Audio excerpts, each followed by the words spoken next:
PV. അൻവറിന്റെ UDF പ്രവേശനവുമായി ബന്ധപ്പെട്ട ചർച്ചകളായിരുന്നു ഇന്നും കേരള രാഷ്ട്രീയത്തിലെ പ്രധാന വിഷയം. നിലമ്പൂർ ഉപതെരഞ്ഞെടുപ്പിനേക്കാൾ ചൂട് ഇപ്പോൾ ഈ ചർച്ചകൾക്കാണ്. ഏറ്റവും ഒടുവിൽ വന്നിരിക്കുന്നത് പി.വി. അൻവർ മത്സരിക്കാൻ TMC സംസ്ഥാന സെക്രട്ടേറിയറ്റ് യോഗം തീരുമാനിച്ചു എന്നതാണ്. നാളെ സംസ്ഥാന പ്രവർത്തക സമിതിയിൽ അവതരിപ്പിച്ച് അംഗീകാരം വാങ്ങും. ഘടകകക്ഷിയാക്കാതെ ഇനി UDFുമായി ചർച്ചയില്ലെന്ന് പി.വി. അൻവർ പറയുന്നു. കേൾക്കാം. നമ്മളെ ഘടക കക്ഷിയാക്കുകയാണെങ്കിൽ മാത്രമേ ഇനി സംസാരമുള്ളൂ. അങ്ങനെയാണ് ഇന്നത്തെ ഡിസ്കഷൻ. മത്സരിക്കണ്ട എന്നുള്ളതൊക്കെ നാളത്തെ ഡിസ്കഷൻ കൂടി കഴിഞ്ഞിട്ടേ തീരുമാനിക്കുള്ളൂ. അവരെ വിശ്വസിക്കാൻ പറ്റില്ല. ഇനിയിപ്പോൾ ഷൗക്കത്തിന് എന്തുകൊണ്ടാണ് പറ്റൂല എന്ന് ഞാൻ പറഞ്ഞത്, അതിനൊരുപാട് കാരണങ്ങളുണ്ടാവും. വെറുതെ അല്ല പറഞ്ഞത്.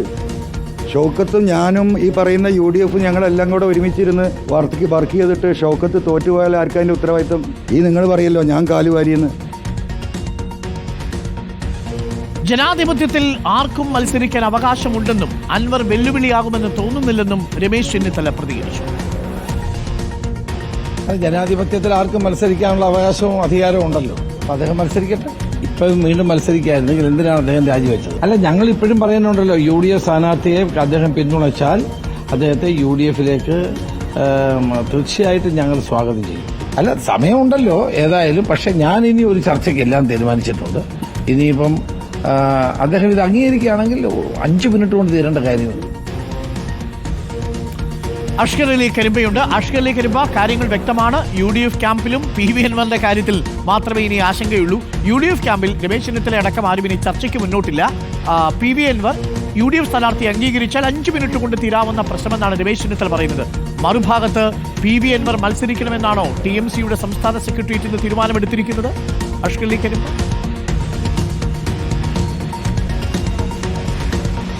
അരുൺ, ആദ്യം മുതലുണ്ടായിരുന്ന UDF ആണെങ്കിലും പി.വി. അൻവർ ക്യാമ്പുമാണെങ്കിലും ആദ്യം മുതലുണ്ടായിരുന്ന തർക്കം, ആ തർക്കം പരിഹാരമാകാതെ പോയത് തന്നെയാണ് യഥാർത്ഥത്തിൽ പി.വി. അൻവറിന്റെ മത്സരത്തിലേക്ക് നയിച്ചതെന്ന് പറയേണ്ടി വരും.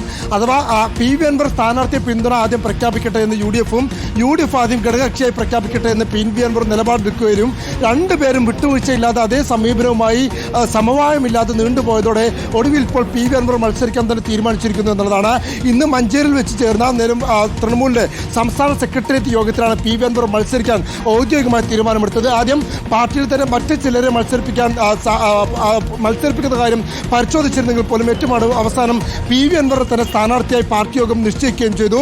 UDFുമായി ബന്ധപ്പെട്ട വിഷയത്തിൽ ഇനിയൊരു ചർച്ച വേണ്ടതില്ല എന്നുള്ളത് തന്നെയാണ് സെക്രട്ടേറിയറ്റ് യോഗത്തിൽ ഉയർന്ന പൊതുവികാരം. പ്രത്യേകിച്ച് പി.വി. അൻവറിനെയും പാർട്ടിയെയും വലിയ തോതിൽ അപമാനിക്കുകയാണ് കോൺഗ്രസും UDF നേതൃത്വം ചെയ്തു എന്നുള്ള ആരോപണം പി.വി. അൻവർ യോഗത്തിൽ അവതരിപ്പിക്കുകയും അതിന് യോഗം പിന്തുണയ്ക്കുകയും ചെയ്യുന്ന സാഹചര്യമുണ്ടായി. അതോടെ ഇനി UDFുമായി ഒരു ചർച്ചയില്ല. ഇനി വേണമെങ്കിൽ UDF മുൻകൈയെടുത്ത് ഘടകകക്ഷിയെ പ്രഖ്യാപിക്കേണ്ടത് അസോസിയേറ്റ് ഘടകകക്ഷിയായിട്ടല്ല, ഒരു പൂർണ്ണാർത്ഥത്തിലുള്ള ഘടകകക്ഷി UDFിന്റെ മുന്നണി യോഗങ്ങളിലൊക്കെ പങ്കെടുക്കാൻ പറ്റുന്ന പഞ്ചായത്ത് മണ്ഡല തലങ്ങളിലടക്കം മുന്നണിയായി തന്നെ പങ്കെടുക്കാവുന്ന തരത്തിൽ ഒരു പൂർണ്ണ ഘടകകക്ഷിയെ UDF പ്രഖ്യാപിക്കുകയാണെങ്കിൽ മാത്രം മത്സരത്തിൽ നിന്ന് പിന്മാറി UDFുമായി സഹകരിക്കാം. അതല്ല എങ്കിൽ പൂർണ്ണാർത്ഥ അസോസിയേറ്റ് ഘടകകക്ഷിയായി പോലും ഉൾക്കൊള്ളാതെ മത്സരമായി മുന്നോട്ട് പോകുക എന്നുള്ളത് ഇന്നത്തെ സംസ്ഥാന സെക്രട്ടേറിയറ്റ് യോഗത്തിൽ തീരുമാനമെടുത്തു.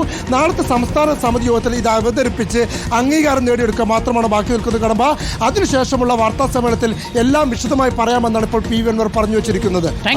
പി.വി. അൻവർ ഈ തെരഞ്ഞെടുപ്പിൽ മത്സരിക്കാൻ തത്വത്തിൽ തീരുമാനമായിരിക്കുന്നു. TMCയുടെ സംസ്ഥാന സെക്രട്ടേറിയറ്റിൽ നാളെ സംസ്ഥാന സമിതി കൂടി ഇക്കാര്യം അന്തിമ തീരുമാനമെടുക്കുന്നതോടുകൂടി പി.വി. അൻവർ മത്സരരംഗത്തേക്ക് ഇറങ്ങുമെന്നാണ് ഈ രാത്രിയിൽ നമുക്കിപ്പോൾ പറയാൻ കഴിയും.